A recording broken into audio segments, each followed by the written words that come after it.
Muito boa tarde a todos, eu sou o professor Campos Júnior, membro do Grupo Carcarás. Para quem não nos conhece, o Grupo Carcarás é um grupo de estudos conservador formado por alunos da Universidade Federal do Maranhão com o intuito de promover debates relevantes sobre a alta cultura.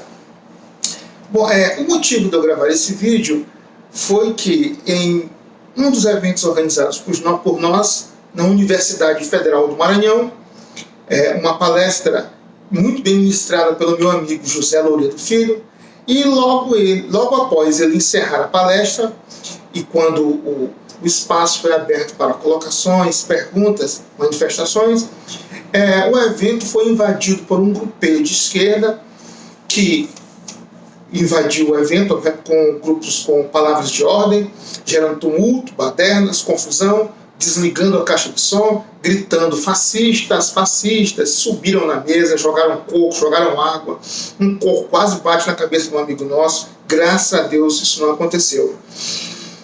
Enfim, mais uma vez ficou provado que a universidade está sendo dominada por uma ideologia violenta de esquerda.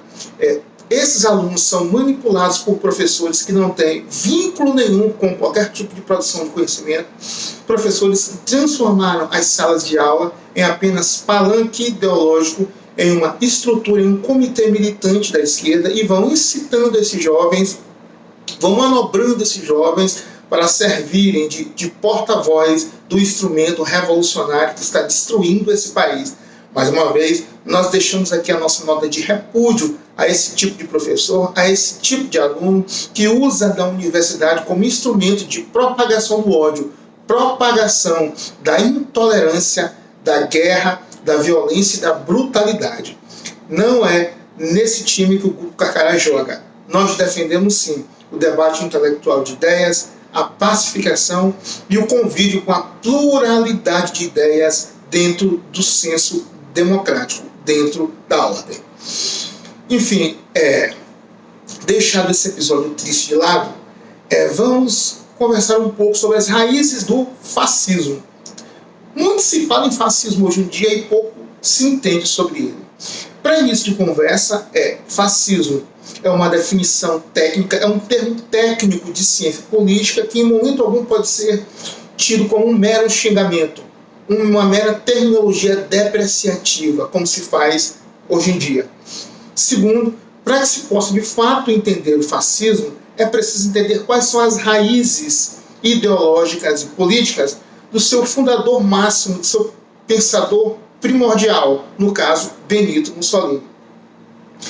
Bom, Benito Mussolini, ele era filho de um senhor chamado Alessandro Mussolini.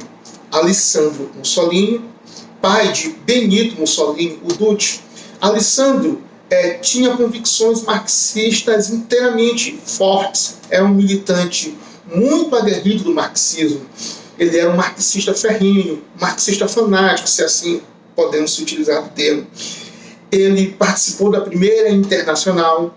Quem não sabe o que é a Primeira Internacional, eu aconselho aqui ler o livro do professor Carlos Azambuja, A Hidra Vermelha. Não vai ter tempo de explicar isso aqui, senão o vídeo vai ficar muito longo. E ele lia rotineiramente para o filho, no caso Benito Mussolini Duce, trechos do livro de Karl Marx, O Capital. Então nós estamos percebendo que foi nessa atmosfera revolucionária, nessa atmosfera marxista, que o Benito Mussolini cresceu. Já jovem, ele na escola era um sujeito baderneiro, criava confusões o tempo inteiro. Aos 18 anos, ele já se declara socialista, continua na mesma vida de baderna, de propagar confusões, de propagar incitações ao ódio. Em 1902, e mais, Mussolini detestava a moral cristã, detestava o cristianismo. Ele chamava Jesus Cristo de judeu ignorante. E aí, de tanto propagar badernas e confusões, detestava a moral cristã, no sentido de que ele era um filho da perversão sexual. Importante que se faça essa ressalva. Tinha orgulho de dizer que perdeu a virgindade com uma prostituta e tinha orgulho de dizer que teve várias parceiras sexuais, de que teve várias mulheres. Em 1902 ele foge para a Suíça. Alguns historiadores dizem que ele fugiu porque ele devia dinheiro a agiotas. Ele estava sendo ameaçado de morte por maridos, porque Mussolini tinha um verdadeiro fetiche por mulheres casadas.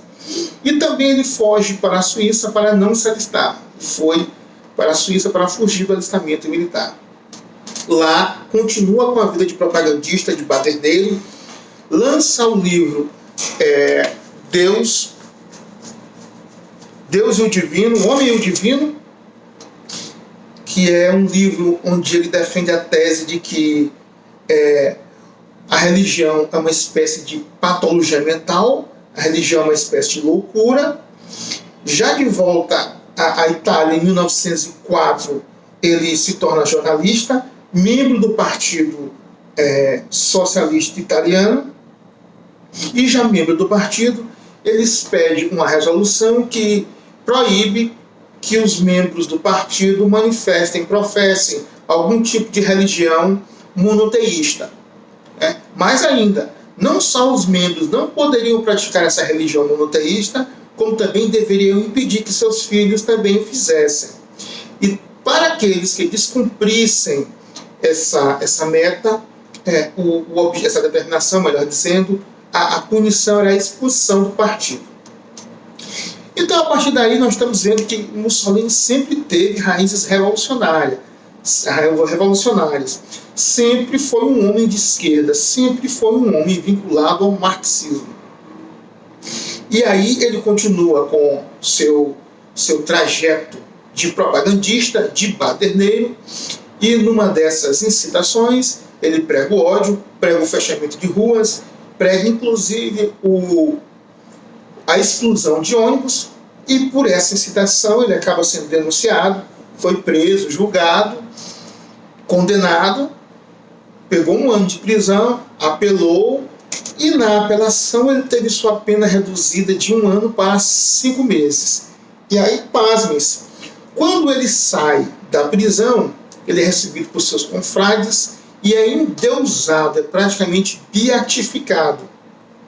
E é a partir daí que surge o Duce do movimento revolucionário italiano. Surge então a seguinte frase: Mussolini é o Duce do socialismo revolucionário italiano, ou seja, ele é o líder do socialismo revolucionário italiano. Então perceba um detalhe, que antes dele ser o Duce do fascismo, ele foi o Duce do socialismo revolucionário italiano, o que mostra o quão expoente era Mussolini dentro do movimento socialista italiano na Itália. Bom, a partir daí ele tenta reformular a sua estrutura político-ideológica e ele vai buscar essa reestruturação no sindicalismo tradicional. Tanto que alguns historiadores dizem que sem o socialismo, sem o sindicalismo, não existiria o fascismo. E aí ele tenta remoldar esse novo pensamento, essa nova filosofia política, se estruturando no sindicalismo, de tal sorte a propor a ideia de que a sociedade deve ser reorganizada através de determinadas corporações que vão representar determinados setores da sociedade, econômicos da sociedade. Então você tem aí uma determinada sociedade e nessa sociedade você tem setores da economia e esses setores deverão ser comandados por sindicatos. Então era mais ou menos assim que Mussolini pensava na forma de reestruturar essa nova sociedade. Era esse o pensamento de reestruturação que ele tinha em mente para ser aplicado mediante sua estrutura política filosófica.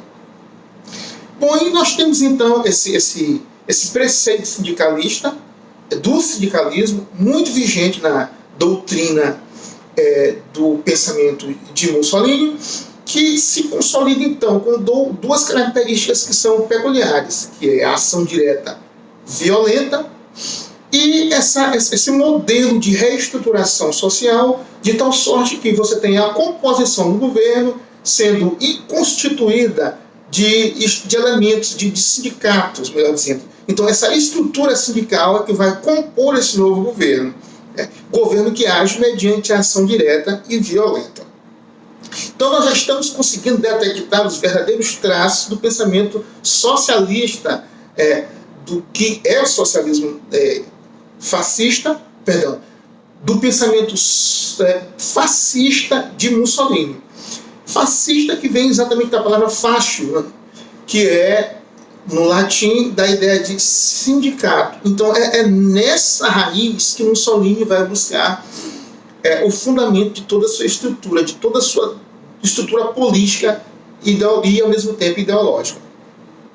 Então nós temos agora essa estruturação social mediante corporações sindicais, que vai agir mediante ação direta e violenta. Então resta um único ponto que é necessário a Mussolini, que é cooptação das massas. Tá? Então, se você parte para um movimento revolucionário, obviamente você necessita de apoio popular para justificar as suas ações. E aí Mussolini vai buscar essa justificação direta em Rousseau. Também não vou explicar aqui o pensamento russoniano, porque já o fiz em outro vídeo, inclusive num programa que eu fiz para a Rádio Vox, onde eu explico muito bem essa questão do pensamento de Rousseau. Então ele vai buscar fundamento na teoria da justificação das massas. E a teoria da justificação das massas, ela provoca uma ruptura drástica com a tradição ocidental. A ruptura drástica no sentido de que, mediante a tradição ocidental, você tem um Deus sobrenatural e uma doutrina cristã, e sob essa doutrina cristã é que você vai fundamentar todos os aspectos civilizacionais.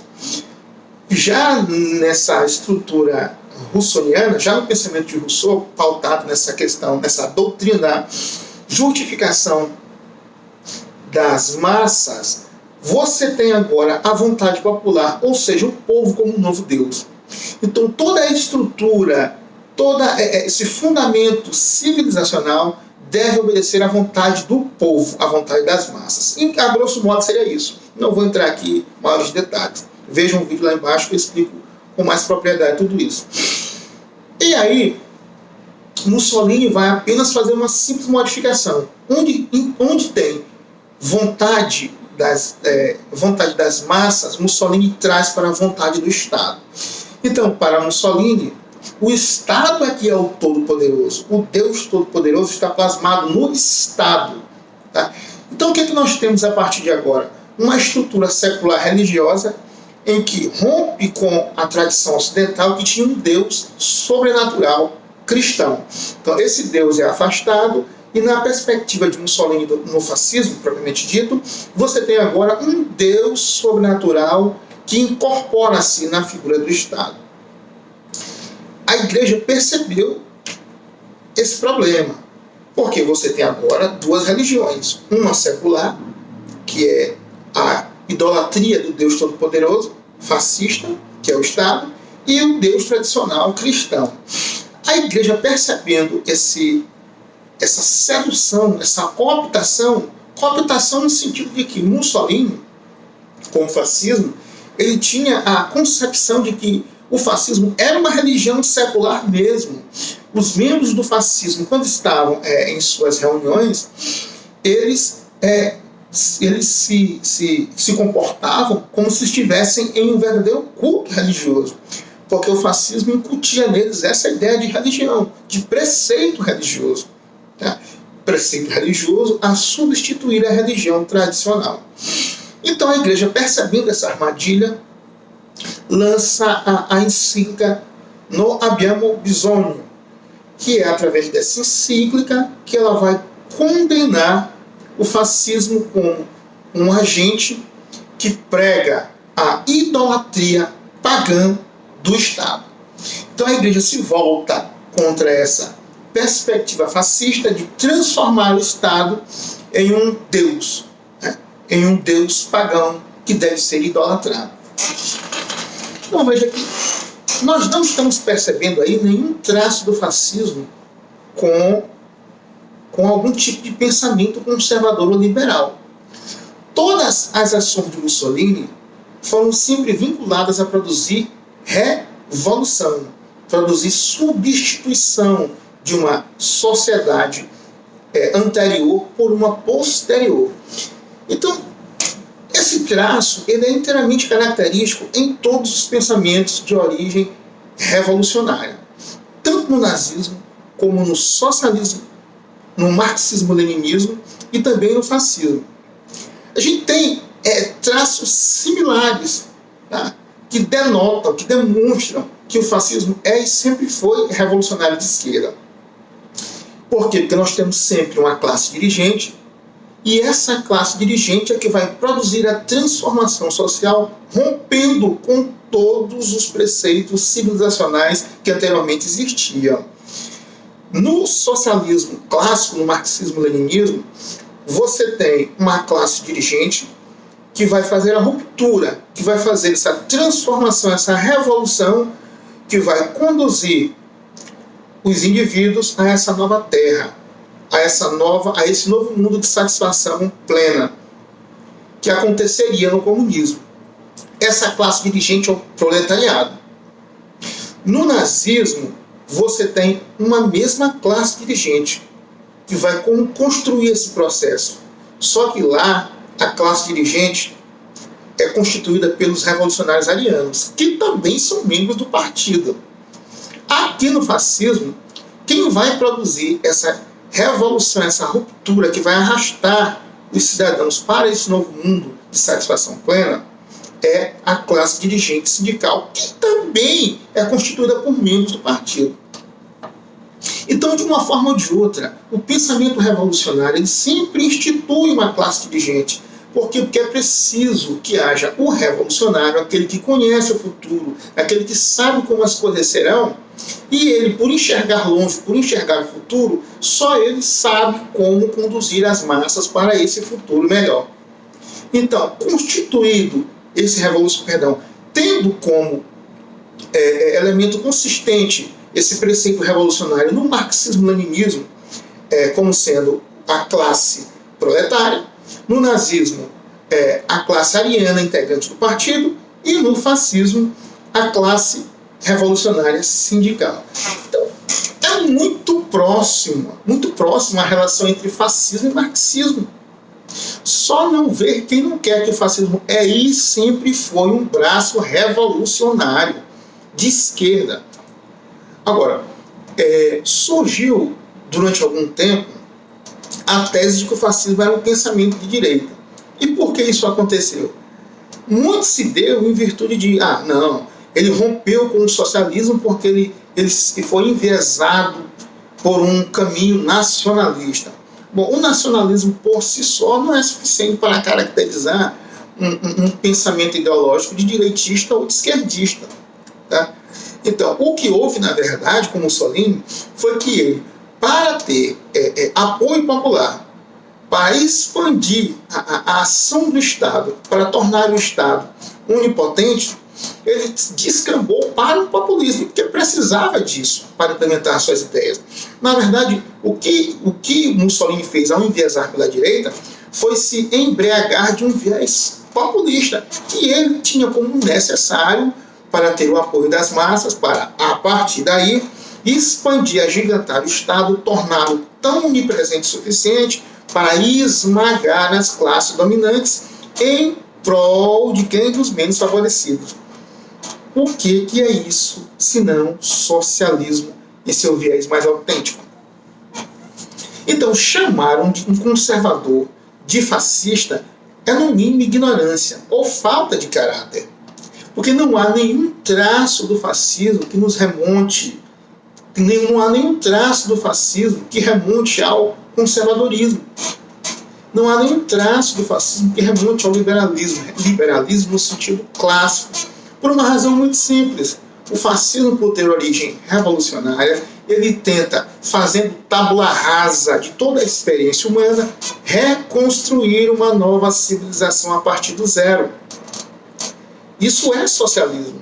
De uma forma prática, isso é socialismo. Isso é pensamento revolucionário. Agora, a diferença é que Mussolini ele trouxe consigo um viés nacionalista, inclusive ao incorporar no fascismo a ideia religiosa de nação. Então o fascismo ele era visto por seus membros como uma religião mesmo, uma religião nacionalista. E é por isso que a igreja se voltou contra o fascismo, entendendo que a tática do fascismo era a mesma dos jacobinos lá na Revolução Francesa em 1789. Ou seja, substituir um Deus tradicional, um Deus cristão, por um Deus revolucionário. E é por isso que a igreja condenou o fascismo. Então, quando você tem um movimento revolucionário que tem suas origens no pensamento marxista, que tenta remoldar a sociedade, partindo do zero, destruindo tudo que ficou para trás, tá? E endeusando no Estado, plasmando no Estado, melhor dizendo, a razão de ser das pessoas, isso por si só é DNA de quem traz consigo o viés marxista em sua mais pura essência. O viés revolucionário está aí descarado para quem quiser ver. Então não há nada que possa ser incutido, não há nada de direita que possa ser incutido no nazismo, no fascismo. Logo, o fascismo, por ser um pensamento revolucionário, traz consigo todas as estratégias de transformação social que são inerentes ao pensamento revolucionário. Então, primeiro, construiu-se uma ditadura unipartidária, que era gerida pelos membros do partido, que se apoderam do Estado, transformam o Estado como um instrumento absoluto de ação, porque através do Estado, e só através dele, como diria o próprio Mussolini, tudo no Estado, nada fora dele, nada contra ele, somente no Estado é que os indivíduos vão encontrar a razão de ser. Isso é uma religião secular que rompe com a tradição ocidental para, logo em seguida, reconstruir uma nova sociedade ao modelo daquilo que orienta a ideologia política do fascismo. Então, isso por si só já mostra todas as raízes socialistas e de esquerda, todas as raízes revolucionárias de esquerda que o fascismo traz consigo. Portanto, ficou desmistificado aqui o fascismo como um elemento político de direita. Muito pelo contrário, o fascismo é e sempre foi e sempre será um pensamento ideológico revolucionário de esquerda. Por fim, não devemos, em hipótese alguma, confundir o fascismo com o totalitarismo. No fascismo, nós temos uma ditadura unipartidária em que os membros do partido se apoderam do Estado, tá? Mas isso não chega a se constituir por si só um instrumento totalitário político. No totalitarismo, nós temos um passo a mais. Nós temos a destruição de todas as relações sociais e individuais, de tal sorte que o indivíduo no totalitarismo ele fica fora do partido como se fosse uma espécie de átomo solto. Ele não tem amigos, ele não tem família. Então ele é forjado a buscar no partido a única forma de relação interpessoal. Fora dele, o sujeito perde inclusive a razão de ser. Então é por isso que nos expurgos de Stalin, o sujeito implorava para, tudo bem, matem-me, mas não me desfiliem do partido, porque a razão de ser era o próprio partido. Então, o totalitarismo é uma coisa, fascismo é outra. Não podemos confundir as duas coisas. Tá? Então, para quem quiser se aprofundar mais nesse tema, eu sugiro que leia o livro da Hannah Arendt, Origens do Totalitarismo, e leiam o livro do Jonah Goldberg, Fascismo de Esquerda. Com esses dois livros, você vai aprender um pouco mais sobre o fascismo, inclusive fascismo e suas variantes, e um pouco mais também sobre o totalitarismo. Fatores que não nos é permitido detalhar aqui, até em virtude do tempo, senão o vídeo ficaria muito longo. Bom, a nossa intenção aqui era somente mostrar que o fascismo é um movimento revolucionário ideológico de esquerda, e creio que isso ficou inteiramente claro. Tá? E sendo concluído então o nosso objetivo, encerramos por aqui e desejando a vocês um excelente fim de semana, que cliquem no sininho lá embaixo, se inscrevam no partido e aguardem ao próximo vídeo. Muito obrigado a todos. Carcarás, avante, selva!